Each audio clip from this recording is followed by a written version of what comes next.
Please stay with me through to the very end, because the final, uncommon picture of Drea de Matteo will leave you feeling calm and smiling. We are moving into the quiet nooks where grace and roughness collide. Beyond the harsh brightness of the stage, the first image is straightforward. Drea smiling softly, saying, "Okay, now we're close," with morning light on a little table, a chipped mug, and a notebook with a word scribbled 3 times till it feels right. Another picture depicts her in a kitchen with a dog at her feet, onions on the board, her sleeves rolled, and a tune playing in the background that keeps the knife ticking away like a steady clock. As she begins a long day, a hallway picture captures her thanking the nightworkers by name and giving a stagehand a fist bump.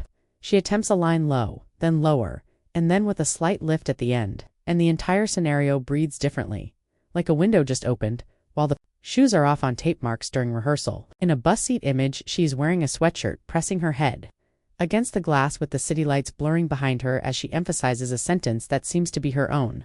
Since truth doesn't have to shout to be heard, she raises one ear of the headphones and lets a line rise slowly and truthfully in a little studio that is lit by a single lamp and a warm microphone. In a fan moment, she kneels down to look into the eyes of a teenager, signs a picture, adds a tiny star, and says, "You got this."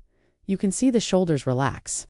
An image of her reading a page at a bookstore shows her pausing on a word, as if it were a light switch, and then gazing up with a smile that asks, "Did you feel that too?" She labels boxes in a communal space, chuckles as the tape clings to her elbow, and continues until the table is clear and the task is completed.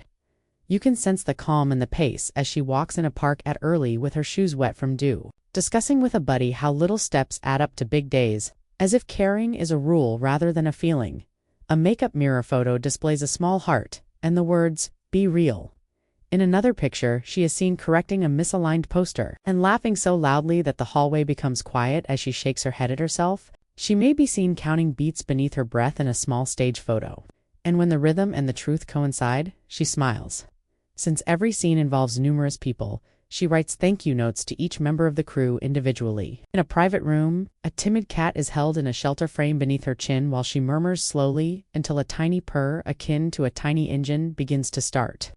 She is seen on a veranda at dusk, a blanket draped over her knees, a pencil tapping the edge of a page that feels stable at last. She is seen holding the hands of a trembling fan in a street shot, refusing to let go until peace prevails. Because sometimes a word is a map.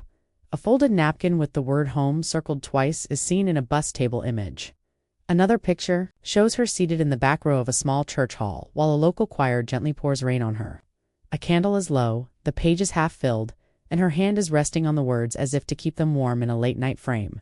The last unique jewel was an empty stage, with a single work light overhead and a cable curled on the floor like a smile.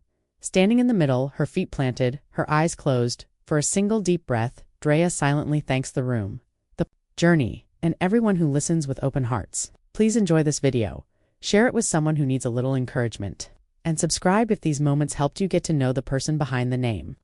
Let me know in the comments which picture most resonated with you, and watch our next video through to the finish for more straightforward, honest stories.